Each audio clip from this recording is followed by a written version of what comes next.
So it turns out that Star Wars The Last Jedi is quite a divisive film. It split the fans right down the middle. Half of them love it, half of them hate it. Yeah. I mean, with The Force Awakens, they were complaining that it was too much like A New Hope. Which it was. It was like the greatest hits Star Wars album. It was. And now with The Last Jedi, when Rian Johnson tried something different, now they're complaining like that it doesn't feel like Star Wars. I mean, like, you know what? You don't get worse fanboys than Star Wars fanboys. True. Star Wars fanboys are notoriously insatiable. These little scomalachis can't seem to make up their minds. I mean, don't be a Scomalachi your whole life, my brother. Yes. But you know what, Matthew? Star Wars fanboys aren't the only cut fanboys out there. We've also got the bold and beautiful fanboys, you know?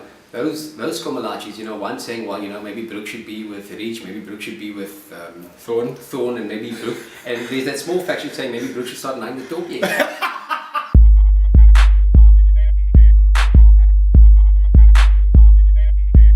Hey, I'm Matt. And I'm Peach. And welcome to that movie review, aka TMR. So Star Wars The Last Jedi is a divisive film. Some people are loving it, some people are hating it, some people are getting eh. You know what, I gotta admit, Matthew, when I came out of this film, there was a point where they just felt like, I don't know, I don't know, I was very indecisive. You know, it's kind of like, you know, when your wife or your goose says to you, baby, don't you just want to do me in the back door tonight? And you think, we just came back from the square and we had a Muslim meal. So you're like, well, you know, I don't know, I just don't know.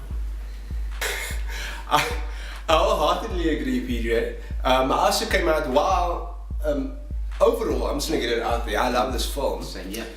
I did feel a bit indifferent to certain things that was in it.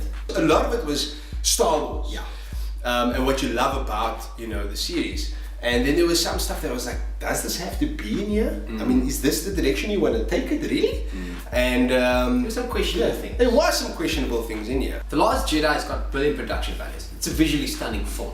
You know, Disney has once again stuck to its guns by shying away from a complete CGI fest, by combining practical effects and CGI to create the Star Wars universe that we all fell in love with when we were late kids. Absolutely. It was Yoda was a hand puppet in this one. I didn't even know that. And you know, Matthew, I'm glad you mentioned that, because I remember while watching this film thinking to myself, wow, he looks just like he looked in The Empire Strikes Back.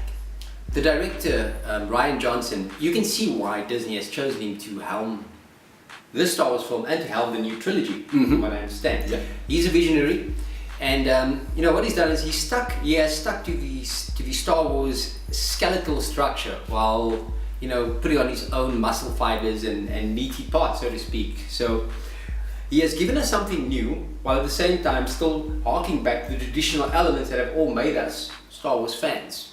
Okay, we can't obviously speak about Star Wars without speaking about the cast. And I believe that everyone in this film gave their best. There is absolutely nothing wrong with the acting in this film. Nothing. If there is an issue in this film, it's with the story. Yes. So obviously Daisy Ridley kills it as Rey. John Boyega, a little bit sidelined, just a tad, because he was a big character in Force Awakens. Yeah. Even though he gets his own storyline here. I was about to say, he's still got his own story. No, he's got his own storyline here. One person that is they got a lot of screen time in here was Oscar Isaac's Poe Dameron. He got more screen time. Poe Dameron? I think it's Poe Dameron. Is it? Anyway, he got a very cool storyline, which includes Laura Dern as well, which I was very surprised to see in here. Yeah, I mean, that is a woman that's aged really well. She has, eh? I mean, I gotta tell you, she showed her legs lekker off in Jurassic Park. You know what I'm saying? And now she's still got a lekker figure with Laura Dern is gevaarlijk. I got no qualms with Laura. No qualms at all. Yes, please. Maybe. Obviously, we have Adam Driver as Kylo Ren, and I don't know, people's gonna lynch me for saying this, but he was actually the worst. He's a whiny fuck. He's a whiny little thief. I was just about to say that. Look, I understand he's supposed to be conflicted and shit. Yeah.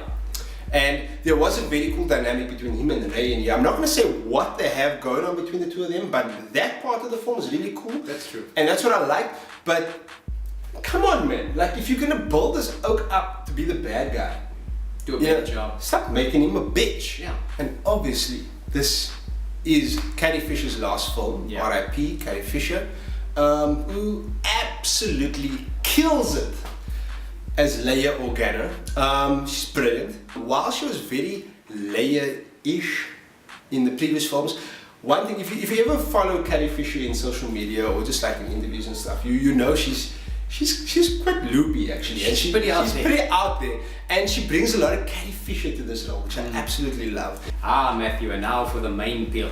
And the main reason why you want to go watch this film, the return of Mark Hamill as Luke Skywalker. This was really, this guy got top billing, and he's the reason why everyone wants to see this movie, is because they want to see what has happened to Luke Skywalker.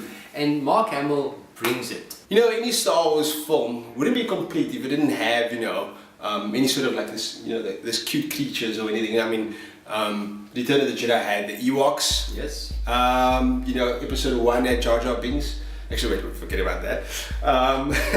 And in this film, they had these weird sort of bird hybrid creatures, which are like very minion-like creatures called porgs. Yes.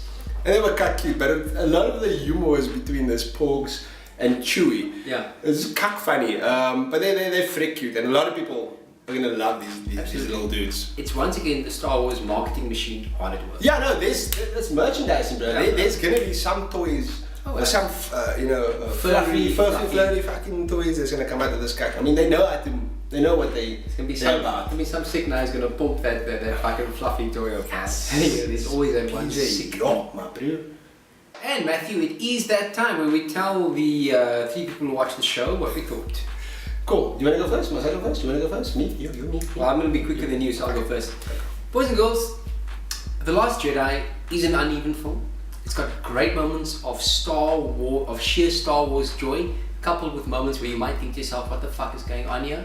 But it's still an enjoyable film, and I'm giving it 7 out of 10. I think you should go into this and don't expect anything. Just take it for what it is and enjoy the film. Absolutely. I really enjoyed this film. Thank you, Lucky. It has a Star Wars. Exactly. Stop complaining when you get a Star Wars film, bruh. Come on. And bear in mind, we're getting another Star Wars film in 5 months' time. How about that shit? So, I'm going to give this film 8 out of 10. I really like this film. I cannot wait to go see this film again. And I do think everyone should go watch this in IMAX 3D. Essential. Absolutely. Guys, thank you for watching. Enjoy the rest of your fucking day. So that's it this week for that movie review. Thanks for watching, guys. Please like us on Facebook, subscribe on YouTube, and follow us on Instagram and Twitter. Don't be so, man.